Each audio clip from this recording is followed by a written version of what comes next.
சின்ன மருமகள் அடுத்த வர எபிசோடில் பார்த்திங்க அப்படின்னா போஸோட அம்மா வந்து போஸை எப்படியாவது மலர் கூட வந்து சேர்த்து வைக்கிற மாதிரி ஒரு பிளானை போட்டு அவங்க பெரியப்பா கிட்ட சொல்லி போஸ் இந்த வீட்டிலே இருக்க வச்சிடலாம் அப்படின்னு சொல்லிட்டு பிளான் பண்ணாங்க. அதே மாதிரி போய் ராஜாங்கத்துக்கிட்டேயும் இந்த பிளானை சொல்கிறாங்க.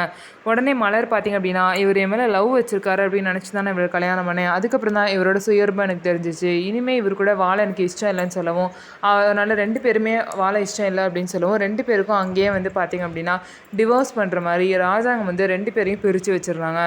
ஸோ 2 பேரும் இனிமேல் புருஷன் முன்னாடி கிடையாது அப்படின்னு சொல்லிடுறாங்க. இது சொன்னது மட்டும் இல்லாமல் போஸ் இனிமேல் இந்த வீட்டில் இருக்கக்கூடாதுன்னு சொல்லிட்டு போஸையும் வெளியே போக சொல்லிடுறாங்க. அதே மாதிரி போஸும் வெளியே போயிட்டாங்க. ஸோ அதனால் பார்த்திங்க அப்படின்னா தாமரையோட அம்மாவும் வந்து போஸுக்கிட்டேயும் போஸோட அம்மாக்கிட்டேயும் என்ன ஏதாவது ஒரு பிளான் பண்ணி மலர் கூட செய்கிற மாதிரி இந்த வீட்டில் பையனை இருக்க வச்சிடலான்னு நினச்சிங்களா? அதெல்லாம் இங்கே நடக்கவே நடக்காது. பார்த்தீங்களா என்ன ஆச்சு அப்படின்னு சொல்லிட்டு அவங்க 2 பேரையும் வந்து வம்பிழுத்துட்டு இருப்பாங்க. ஸோ பாரு இவங்க வம்பிழுக்கிற நிலமை நம்ம ஆயிடுச்சு அப்படின்னு சொல்லிட்டு இவங்க 2 பேரும் பேசிகிட்டு இருப்பாங்க. இன்னொரு சைடு வந்து தமிழ்ச்செல்வி மலர்கிட்ட இது ஏன்க்கா அவசரப்பட்டு இந்த மாதிரிலாம் முடிவு பண்ணீங்க, எதுக்காக இந்த மாதிரி டிவோர்ஸ் பண்ணுற அளவுக்கு போனீங்க அப்படின்னு சொல்லிட்டு கேட்பாங்க. இல்லை மலர், நான் கரெக்டாக தான் முடிவு எடுத்திருக்கேன். இப்போ தான் எனக்கு நிம்மதியாக இருக்குது. அவங்க கூட வாழ்கிற வாழ்க்கை வந்து எனக்கு நரகமாக இருந்துச்சு அப்படிலாம் சொல்லிட்டு மலர் சொல்கிறாங்க.